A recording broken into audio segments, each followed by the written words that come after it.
नमस्कार, मैं हूं पूजा। बिहार न्यूज में आपका स्वागत है। खबरों की ओर बढ़ने से पहले एक नजर सुर्खियों पर।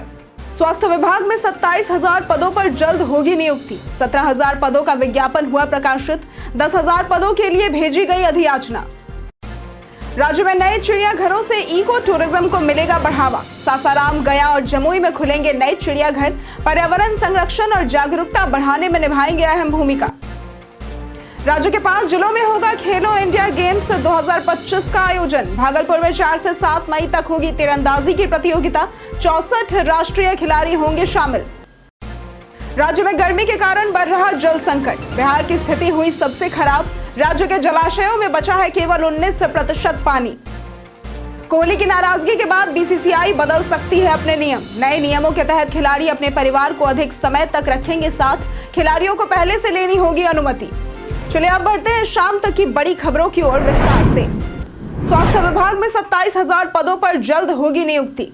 बिहार के स्वास्थ्य मंत्री मंगल पांडे ने बताया कि विभाग में 27,000 रिक्त पदों पर नियुक्ति प्रक्रिया जारी है। 17,000 पदों का विज्ञापन प्रकाशित हो चुका है, जबकि 10,000 पदों के लिए अधियाचना भेजी गई है। 3,623 विशेषज्ञ चिकित्सक, 667 सामान्य चिकित्सक और 808 दंत चिकित्सकों की बहाली के लिए भी अधियाचना भेजी गई है। 7,903 जीएनएम पदों पर और 542 जनरल सर्जन व स्त्री रोग विशेषज्ञ पदों पर नियुक्ति के लिए प्रक्रिया जारी है। राज्य के 216 अस्पतालों को फर्स्ट रेफरल यूनिट के रूप में विकसित किया जाएगा, जिनमें 100 क्रियाशील है। पटना में 100 जन औषधि केंद्र संचालित हो रहे हैं, जहां सस्ती और गुणवत्तापूर्ण दवाएं मिल रही हैं।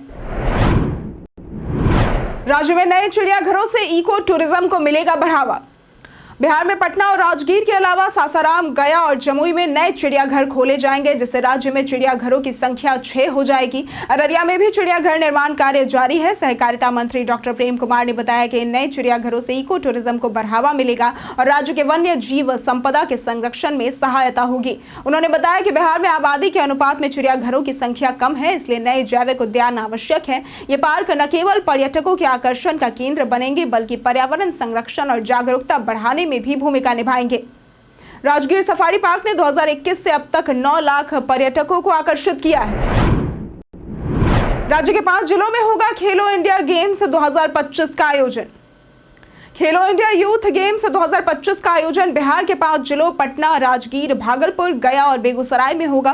बेगूसराय में फुटबॉल, भागलपुर में बैडमिंटन और तीरंदाजी के आयोजन की तैयारियां शुरू हो गई हैं। भागलपुर में 4 से 7 मई तक तीरंदाजी और 8 से 11 मई तक बैडमिंटन प्रतियोगिता होगी, जिसमें 64 राष्ट्रीय खिलाड़ी भाग लेंगे। इसके लिए खेल अधिसंरचना का तेजी से विकास किया जा रहा है। खेल विभाग के वरिष्ठ अधिकारियों ने बेगूसराय और भागलपुर का दौरा कर तैयारियों का निरीक्षण किया। सरकार राज्य में खेल सिस्टम को विकसित करने हेतु हर जिले में खेल अधिसंरचना का निर्माण कर रही है।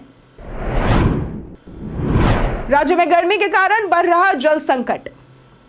बिहार के जलाशयों में पानी की स्थिति गंभीर होती जा रही है। केंद्रीय जल आयोग की रिपोर्ट के अनुसार बिहार के जलाशयों में केवल 19% पानी शेष है, जो पिछले साल के 32% की तुलना में काफी कम है। सामान्य जल उपलब्धता 27% मानी जाती है, लेकिन इस साल ये स्तर भी नहीं बना रह सका है। पूर्वी क्षेत्र के 7 राज्यों में 3 की स्थिति बेहतर हुई है, 3 की बिगड़ी है और नागालैंड में कोई भी बदलाव नहीं हुआ है। बिहार की स्थिति सबसे खराब है। विशेषज्ञों का मानना है कि इस साल गर्मी का आगमन लगभग 15 दिन पहले ही हो गया, जिससे जलाशयों का पानी तेजी से घटने लगा है, जिससे जल संकट गहराने की आशंका है। पटना के 2 छात्रों के इनोवेटिव मॉडल को मिली 10,000 की प्रोत्साहन राशि। पटना के नौबतपुर अहुआरा उत्क्रमित मध्य विद्यालय के छात्र उज्जवल आनंद और उनकी बहन ज्योति कुमारी ने इनोवेटिव मॉडल तैयार कर इंस्पायर अवार्ड मानक योजना में चयनित होकर सफलता हासिल की है। उज्जवल ने कार मॉडल बनाया है जो सड़क दुर्घटनाओं को कम करने में मदद करेगा। इसमें सेंसर और रडार सिस्टम है जो ट्रैफिक सिग्नल पर ड्राइवर को सचेत करता है। तो वहीं ज्योति ने स्मार्ट हेलमेट तैयार किया है, जिसमें ब्लूटूथ, फैन, कैमरा, बैकलाइट और जीपीएस जैसी सुविधाएं मौजूद है।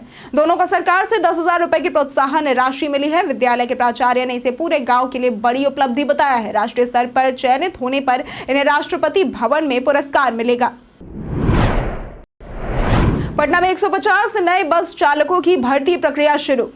बिहार राज्य पथ परिवहन निगम ने पटना और आसपास के क्षेत्रों के लिए 165 नई बसों के संचालन हेतु 150 नए चालक व उपचालकों की भर्ती प्रक्रिया शुरू की है। इन बसों में इलेक्ट्रिक, सीएनजी और डीजल बसें शामिल होंगी, जिनमें 50% से अधिक इलेक्ट्रिक बसें प्रदूषण नियंत्रण हेतु चलाई जाएंगी। भर्ती के लिए अनुभवी और लाइसेंसधारी चालक बांकीपुर व फुलवारी परिसर में आवेदन कर सकते हैं। परिवहन अधिकारी रवि नारायण के अनुसार ये बहाली थर्ड पार्टी पेरोल के माध्यम से होगी। बस चालकों का ड्राइविंग टेस्ट जल्द शुरू होगा और बसों के रखरखाव के लिए बैरिया बस स्टैंड व फुलवारी परिसर में व्यवस्था की जाएगी। अवैध कब्जाधारियों पर जल संसाधन विभाग की कार्रवाई शुरू। बिहार सरकार के जल संसाधन विभाग ने विभागीय भूमि पर अवैध कब्जा करने वालों के खिलाफ सख्त कार्रवाई का निर्णय लिया है। विभाग के प्रधान सचिव ने मुख्य अभियंताओं को पत्र लिखकर ऐसे मामलों में संबंधित थाने में प्राथमिकी दर्ज कराने के निर्देश दिए हैं। जिलाधिकारियों और पुलिस अधीक्षकों को भी शीघ्र कानूनी कार्रवाई सुनिश्चित करने के निर्देश दिए गए हैं। बिहार सिंचाई अधिनियम 1997 और बिहार सिंचाई बाढ़ प्रबंधन एवं जल निस्सरण नियमावली 2003 के तहत कार्यपालक अभियंताओं को सक्षम प्राधिकार नामित किया गया है। इस कदम से जल प्रबंधन, सिंचाई योजनाओं और बाढ़ सुरक्षा उपायों में सुधार होगा तथा नदी जल प्रबंधन की स्थिति बेहतर बनाई जा सकेगी। महाबोधि मंदिर में धार्मिक पुस्तक से हुई छेड़छाड़। बोधगया स्थित महाबोधि मंदिर में धार्मिक पुस्तक से छेड़छाड़ का मामला सामने आया है। सीसीटीवी फुटेज के आधार पर 2 युवकों को गिरफ्तार किया गया, जो उत्तर प्रदेश के चंदौली और भदोही के निवासी हैं। पुलिस उनकी पृष्ठभूमि और आंदोलन से जुड़े होने की जांच कर रही है। जिलाधिकारी डॉक्टर त्यागराजन एसएम ने बताया कि मंदिर की सुरक्षा बढ़ाई जा रही है और सीसीटीवी कैमरों की संख्या बढ़ाने के निर्देश दिए गए हैं। वहीं शेरघाटी नगर परिषद के विकास नगर में रात करीब 9 बजे 11,000 वोल्टेज की लाइन पर पेड़ गिरने से बिजली आपूर्ति बाधित हो गई है। मरम्मत कार्य में रात होने के कारण देरी हो रही है। कल से शुरू होगा सेपक टाकरा वर्ल्ड कप का आयोजन। बिहार में पहली बार आयोजित हो रहे सेपक टाकरा वर्ल्ड कप की तैयारियां जोरों पर है। 20 से 25 मार्च तक पाटलिपुत्र स्पोर्ट्स कॉम्प्लेक्स में 150 से अधिक मुकाबले होंगे, जिनका उद्घाटन मुख्यमंत्री नीतीश कुमार 20 मार्च को करेंगे। भारतीय टीम की जर्सी पर 1 वर्ष तक बिहार लिखा रहेगा, जिससे राज्य की ब्रांडिंग होगी। इस आयोजन में 19 देशों के 300 से अधिक खिलाड़ी और प्रशिक्षक भाग लेंगे, जिनमें जापान, म्यांमार, थाईलैंड, मलेशिया और अन्य देश शामिल है। खेल मंत्री सुरेंद्र मेहता ने बिहार में खेलों के विकास पर जोर देते हुए कहा कि राज्य खेल के क्षेत्र में नई ऊंचाइयों को छू रहा है। पटना पूर्णिया एक्सप्रेसवे के भूमि अधिग्रहण का कार्य जल्द होगा शुरू। पटना पूर्णिया एक्सप्रेसवे परियोजना के लिए भूमि अधिग्रहण की अधिसूचना जारी कर दी गई है, जिससे अब अधिग्रहण कार्य जल्द शुरू होगा। ये 281.95 किलोमीटर लंबा 6 लेन एक्सप्रेसवे वैशाली, समस्तीपुर, दरभंगा, सहरसा, मधेपुरा और पूर्णिया जिलों से होकर गुजरेगा। परियोजना में 21 वृहद पुल, 140 लघु पुल, 11 रेलवे ओवरब्रिज और 21 इंटरचेंज का निर्माण होगा। इस हरित मार्ग की अनुमानित लागत 18,042.14 करोड़ है और इसे 3 वर्षों में पूरा करने का लक्ष्य है। एक्सप्रेसवे के बन जाने पर पटना से पूर्णिया की यात्रा मात्र 3 घंटे में पूरी हो सकेगी, जिससे सीमांचल क्षेत्र का विकास तेज होगा और बिहार का सड़क नेटवर्क मजबूत बनेगा। लैंड फॉर जॉब केस में लालू यादव से ईडी की पूछताछ जारी। जमीन के बदले नौकरी घोटाले में आरजेडी प्रमुख लालू प्रसाद यादव से ईडी ने आज गांधी मैदान स्थित कार्यालय में पूछताछ शुरू की। उनके साथ बेटी मीसा भारती भी मौजूद रही। बता दें कि इससे पहले उनकी पत्नी राबड़ी देवी और बेटे तेज प्रताप से पूछताछ हुई थी। ईडी ने लालू को सवालों की सूची सौंपी है और लालू परिवार से ईडी की पूछताछ को भाजपा नेता हरिभूषण ठाकुर ने कानूनी कार्रवाई बताया, जबकि राजद ने इसे राजनीतिक साजिश करार दिया है। इस मामले में सीबीआई ने लालू समेत 78 लोगों के खिलाफ चार्जशीट दाखिल की थी, जिसमें लालू परिवार के 5 सदस्य आरोपी हैं। आरोप है कि 2004 से 2009 के बीच रेल मंत्री रहते हुए लालू ने सरकारी नौकरियों के बदले जमीन ली थी। जानिए कौन है बिहार के नए कांग्रेस अध्यक्ष राजेश कुमार। राजेश कुमार को बिहार कांग्रेस का नया प्रदेश अध्यक्ष नियुक्त किया गया है। वे बिहार सरकार के पूर्व मंत्री स्वर्गीय दिलकेश्वर राम के पुत्र हैं। वर्ष 1995 से राजनीति में सक्रिय राजेश कुमार ने कभी निर्दलीय तो कभी कांग्रेस के टिकट पर चुनाव लड़ा। वर्ष 2015 में उन्हें कुटुंबा विधानसभा क्षेत्र से कांग्रेस प्रत्याशी के रूप में पहली बार सफलता मिली, जिसे उन्होंने 2020 में भी दोहराया।